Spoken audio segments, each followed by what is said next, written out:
हाय मेरे प्रिय मित्रों, छात्रों एवं छात्राओं, जैसे कि आप जानते हैं 10th क्लास एनसीईआरटी बुक का हमारा चैप्टर नंबर 3 चल रहा है और चैप्टर नंबर 3 में हम आपको प्रश्नावली 3.1 कंप्लीट करा चुके थे। एक्सरसाइज जो हमारी 5.2 है वो स्टार्ट करते हैं। तो 3.1 हम करा चुके थे, 3.2 हम स्टार्ट करते हैं। तो 3.2 में जो हमें पहला क्वेश्चन उसने दिया है, कक्षा 10 के 10 विद्यार्थियों ने एक गणित की पहली प्रतियोगिता में भाग लिया। कुल विद्यार्थियों की जो संख्या है वो 10 है। अब हमें ये नहीं पता लड़के कितने हैं और लड़कियां कितनी हैं। आगे चलते हैं। फिर कहा यदि लड़कियों की संख्या लड़कों की संख्या से 4 अधिक है, तो लड़कियों की संख्या जो है वो लड़कों की संख्या से 4 अधिक है। लेकिन अभी भी हमें ये नहीं पता कि लड़के कितने हैं और लड़कियां कितनी हैं। बस ये पता है लड़कियों की संख्या जो है वो 4 अधिक है। तो प्रतियोगिता में भाग लिए लड़कों और लड़कियों की संख्या ज्ञात कीजिए, और वो भी कौन से तरीके से करनी है? ग्राफ विधि वाले तरीके से हमें लड़के और लड़कियों की संख्या को बताना है। तो देखते हैं, सबसे पहले हम मान लेते हैं, माना हल कर लेते हैं इसे। माना जो लड़कों की संख्या है, लड़कों की जो संख्या है हमारे पास वो x है, और जो लड़कियों की संख्या है, लड़कियों की संख्या है वो हमारे पास y है। ये हमने मान लिया। प्रश्नानुसार देखते हैं, उसने कहा हमसे जो चीज प्रश्न में कहता है उसे हम प्रश्नानुसार लिख देते हैं। उसने कहा कक्षा 10 के 10 विद्यार्थियों ने, यानी कि लड़के और लड़कियां दोनों को मिलाकर के कितने हैं? 10 हैं। तो हम क्या काम करेंगे कि x प्लस y दोनों को क्या कर देंगे? जोड़ देंगे, और वो किसके इक्वल रख देंगे? हम 10 के इक्वल रख देंगे। ये बनी हमारी समीकरण नंबर 1। फिर उसने दोबारा कहा प्रश्न में ही कि यदि लड़कियों की संख्या, अब लड़की कितनी है? y, लड़कियों की संख्या लड़कों की संख्या से 4 अधिक हो। लड़कों की संख्या कितनी है?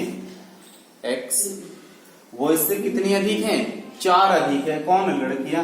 तो 4 यदि इधर जोड़ते हैं तो ये दोनों क्या हो जाएंगे? इक्वल हो जाएंगे।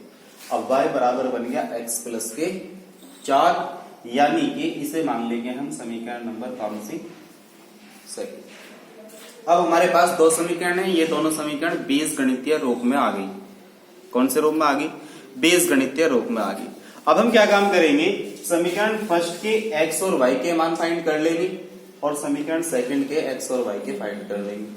तो क्या काम करेंगे? समीकरण फर्स्ट से देखते हैं। सबसे पहले समीकरण फर्स्ट से, समीकरण फर्स्ट है x प्लस y बराबर हमें 10 दिया हुआ है। इसके हम कोई भी दो युग्म निकाल लेते हैं। एक x हो गया, एक y हो गया। ठीक है, कोई भी दो निकाल लेते हैं। तो सबसे पहले तो हमारे दिमाग में एक ही बात आती है, सीधी सीधी सी, कि यदि इन दोनों का योग कितना है? 10 है।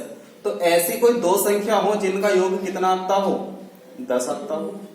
अब ऐसी दो संख्या जिनका योग 10 आता हो, 1 9 होती है, 2 8 होती है, 3 7 भी होती है, 6 4 भी होती है, 7 3 भी होती है। तो इस तरीके से हमारी संख्याएं हो जाती है। अब हम क्या मानते हैं? यदि लड़कों की संख्या 4 है तो लड़कियों की संख्या कितनी हो जाएगी? 6 हो जाएगी। यदि लड़कों की संख्या 4 है तो लड़कियों की संख्या कितनी हो जाएगी? 6, क्योंकि 6 4 कितने होते हैं? 10 होते हैं। अब यदि लड़कों की संख्या हमारे पास में 3 है तो लड़कियों की संख्या कितनी हो जाएगी? 7, क्योंकि 7 और 3 कितने होते हैं? 10 होते हैं। बात क्लियर होगी ना? आगे चलते हैं। इसके हमने 2 मान निकाल लिए, और भी चाहो तो और भी निकाल सकते हो। क्या हम लिख सकते थे भाई? 1 और 9 हो गई। अगर लड़कों की संख्या 1 है तो लड़कियों की कितनी होगी? 9 होगी। लेकिन बस 2 लिखो, आसपास के लिखो, क्योंकि 9 तो बहुत ज्यादा हो जाती है, लेकिन ये आसपास की संख्याएं हो गई, है ना? अब देखते हैं समीकरण सेकंड से। समीकरण सेकंड जो है हमारे पास, उसने कहा कि y जो है वो x प्लस 4 है। ठीक है, अब x की ऐसी कौन सी वैल्यू लेवे कि y की वैल्यू भी आ जाए? x 0 भी ले सकते हैं। क्या ले सकते हैं? x 0 भी ले सकते हैं तो y कितना बन जाएगा, 4 बन जाएगा। अब यदि हम x को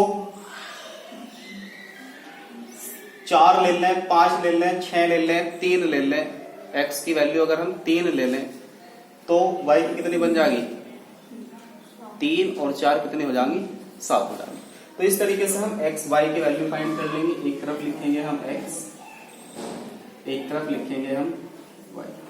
तो अब सोच के बताओ, थोड़ा सा ध्यान लगाओ कि हमें x की वैल्यू को क्या पुट कर लेना चाहिए।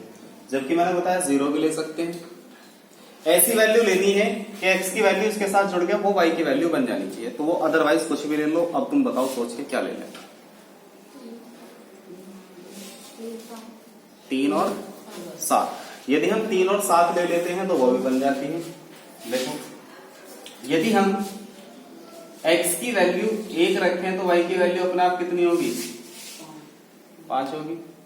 यदि x की वैल्यू को हम 0 रखें तो इसकी वैल्यू कितनी हो गई, y की वैल्यू 4 हो गई।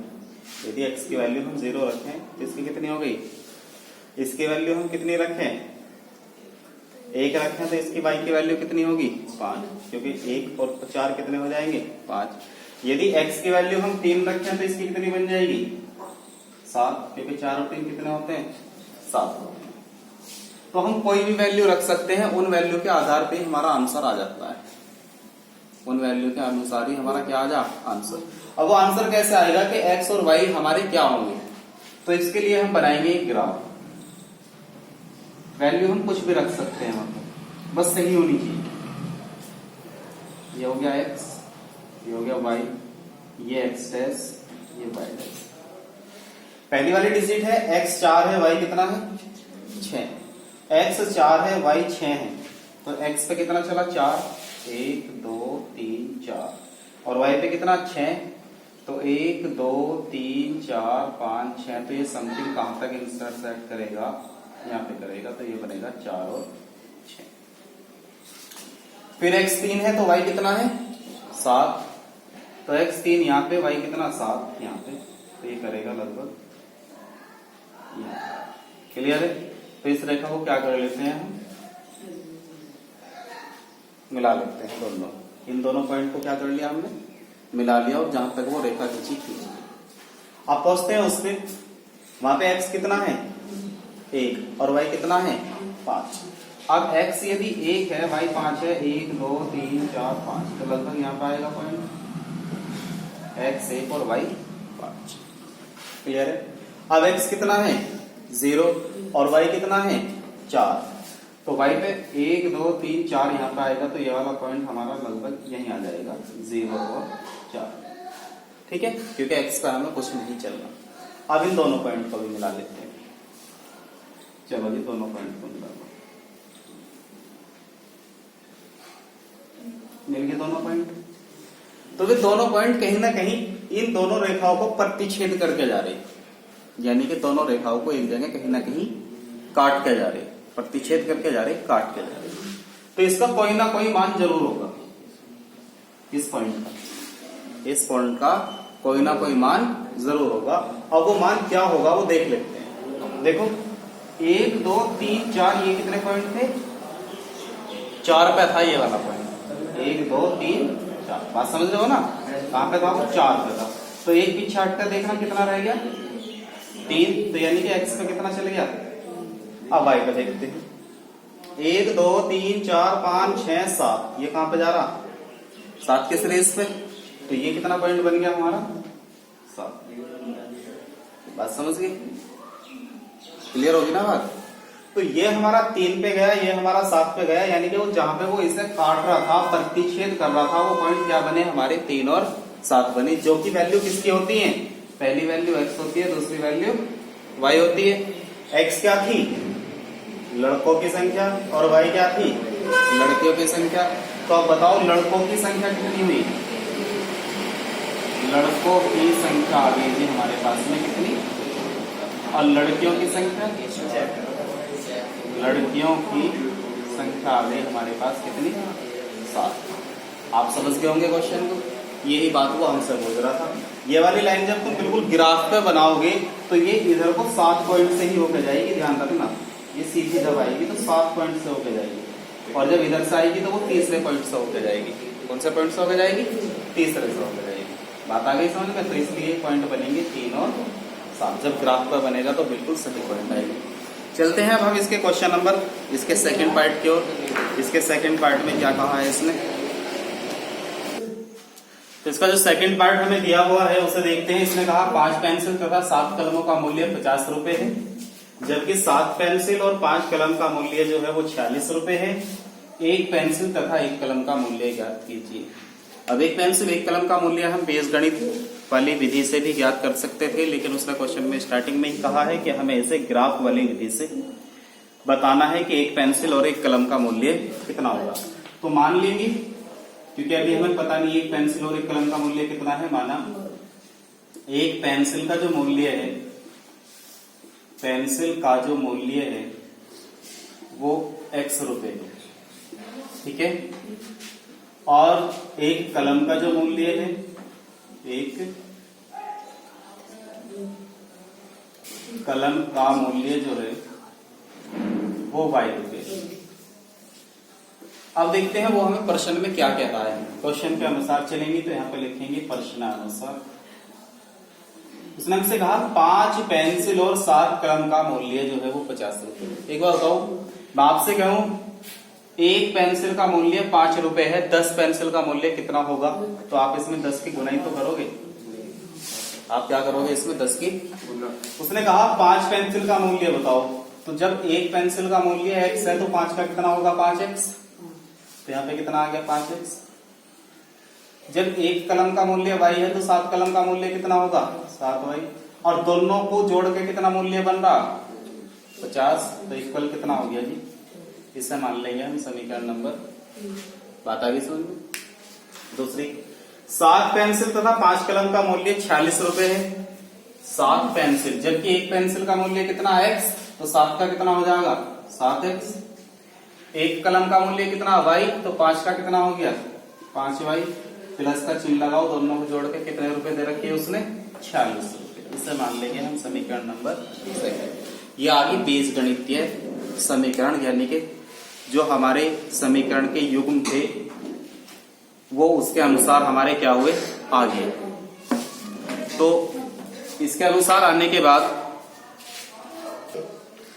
तो करना क्या है कि 5 दाम 50, तो ये हमारा इसका मूल्य आ गया टोटल। चलो जी, समीकरण बनकर आगे हमारी तैयार होगी। 2 समीकरण होगी हमारे पास में, तो इन्हें हम क्या कर लेते हैं? मान निकाल लेते हैं x और y की। तो सबसे पहले हम समीकरण फर्स्ट से देखते हैं। समीकरण फर्स्ट है हमारे पास 5x प्लस 7y बराबर के 50। क्लियर है?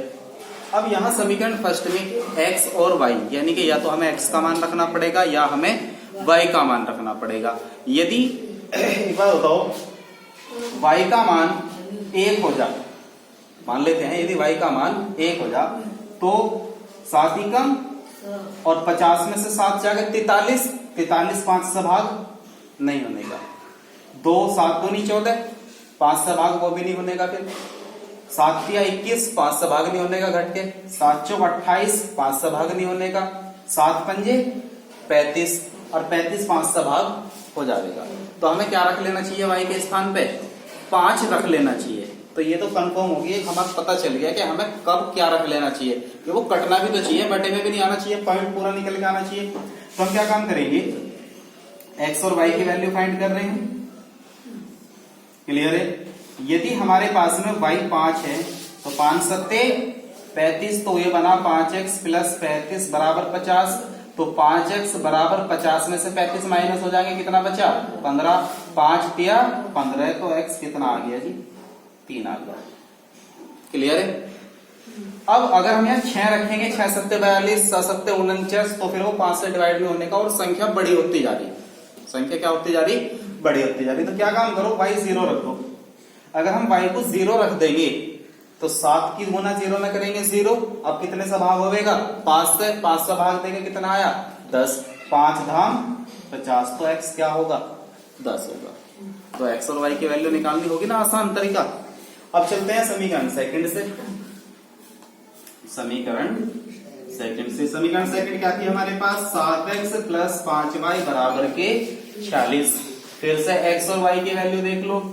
यदि हमारे पास में x 1 हुआ या y 1 हुआ, y देखते हैं, x आ जाएगा। अगर हमारे पास में y 1 है तो 5 ही कम 5, और 46 में से 5 जाके कितने बचेंगे? 41। क्या 41 डिवाइड हो जाएगा कितने से? 7 से? नहीं होने का, नहीं होने का ना। तो क्या रख लेना चाहिए हमें? ऐसी संख्या जो इसकी गुना करके घट के कितने से डिवाइड हो जा? 7 से डिवाइड हो जा। तो ऐसी संख्या देखियो, 5 पंजे 25, और 46 में से 25 गए, कितने बचे और कितने से डिवाइड हो जा? बात आ गई ना समझ में? तो यदि y हमारा 5 है तो x कितना होगा? 7 या 21, तो x कितना होगा? 3 होगा। बात क्लियर होगी? अब देखो y की वैल्यू दूसरी क्या रख लेनी चाहिए हमें? भाई अगर हम 5 तक आ गए, 6 रख लेते हैं। सपोज दैट हमने 6 रखी, तो 5 छंग 30, और 46 में से 30 जाके कितने बचेंगे? 16। नहीं कटने का, नहीं कटेगा ना। 5 सत्ते 35, नहीं कट रहा। 5 अट्ठे 40, नहीं कट रहा, ज्यादा होता चला गया। 5 निम 45, 5 धाम 50, ज्यादा होगी संख्या। तो अब नीचे को चलो, क्योंकि 1 से ही तो शुरू करा था। नीचे को चलो, 1 से कम 0, 1 से कम, अगर 0 रखते हैं 5 0 0, 7 से नहीं कट रहा, तो 0 भी कामयाब नहीं है। 1 रखो माइनस का, कहां का? क्योंकि 0 से नीचे तो माइनस 1 होगा ना। माइनस का 1 रखेंगे तो 5 ही कम 5, माइनस के 5 बचे। अब माइनस के 5 किस में जुड़ेगा? इधर आके तो प्लस हो जाएगा, तो माइनस के 5 प्लस के 5 हो गया, प्लस 5, 6 5 11 51। क्या 7 से कट जा? नहीं कटता। तो माइनस 1 भी काम नहीं कर रहा, तो क्या रख दो यहाँ पे? माइनस के 2, 5 दूनी 10, 10 इधर आके क्या हो गया? जुड़ गया। 46 और 10 कितना हो गए? 56, 56 7 से कट जा? नहीं, 7 या 8 56। बात आ गई समझ में? तो यहाँ पे कितना आ गया हमारा? 8। यहाँ पे कितना आ गया? माइनस के 2। इसी तरीका है या नहीं है? तो इस तरीके से हम इन वैल्यू को फाइंड कर सकते हैं। अब हमें क्या बनाना है? इसका ग्राफ। उसके अकॉर्डिंग क्या निकाल लेंगे हम इनके आंसर। तो चलो जी ग्राफ देख लेते हैं। ये हमारा x हो गया, ये y हो गया, ये x डैश हो गया, ये y डैश हो गया। x पे कितना हमारा? 3, और y पे कितना? 5। तो x पे 3 पॉइंट 1 2 3, y पे कितना? 5, 1 2 3 4 5। तो ये पॉइंट बना हमारा यहाँ पे 3 और 5। क्लियर है? फिर x पे 10 और y पे 0, तो 3 4 5 6 7 8 9 10, और y पे 0, तो ये बन गया जी 10 0 यहीं पे, क्योंकि y पे तो कुछ चलना ही नहीं, तो यहाँ कहीं रह गया पॉइंट। क्लियर है? आप चलते हैं उस पर। इन्हें क्या कर लो? पहले मिला लो, क्योंकि ये मिलनी भी तो जरूरी है। ये मिल गई, ये दोनों रहे, दोनों पॉइंट, इस पॉइंट से ये पॉइंट क्या हो गया? मिल गया। अब कितना चलना? x पे 3 और y पे कितना चलना? 5। तो x पे 3 चलना है जी हमें, x पे 3 ये आ गया, और y पे कितना? 5। तो y पे 5, तो ये वाला पॉइंट आ गया। फिर से कौन सा पॉइंट आ गया? यही आ गया 3 और 5। चलो आगे, x पे कितना चलना? माइनस के 2, x पे चलना 8, तो x पे चले 8, 1 2 3 4 5 6 7 8, यहाँ पे आ गए। और y पे -2, तो -2 तो नीचे को चलेंगे, 1 और 1 2। क्लियर? तो माइनस के 8 और 2, माइनस के 8 और 2 कहां पे बनेगी? यहाँ पे, क्योंकि x पे कितना चले? 8, और y पे कितने चले? 2, तो यहाँ पे आ गया। तो ये बन गया 8 और माइनस के 2, क्योंकि माइनस वाला 2 कहां को चलेगा? नीचे को, और माइनस वाला x कहां को चलेगा? इधर को।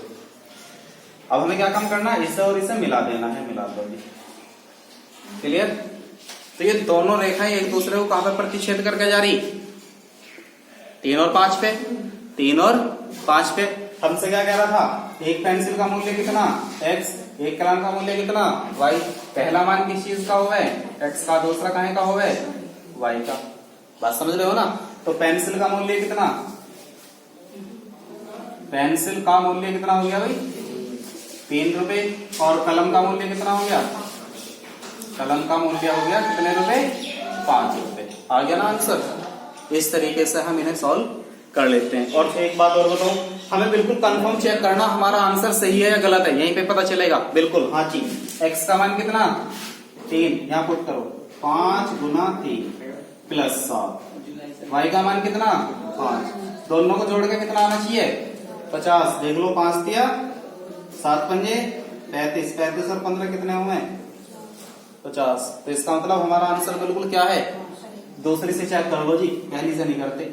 7 गुना x का मान कितना 3 प्लस 5 गुना y का मान कितना 5, 5 पंजे y का मान कितना 5, 5 पंजे 25, 7 दिया 21, 25 और 21 कितने हुए 46। तो आंसर हमारा क्या है, बिल्कुल करेक्ट है। मिलते हैं आपसे नेक्स्ट वीडियो के साथ, इसके बाकी क्वेश्चन लेकर के आएंगे। जब तक के बने रहिए हमारी इन्हीं वीडियो के क्वेश्चनों के साथ में।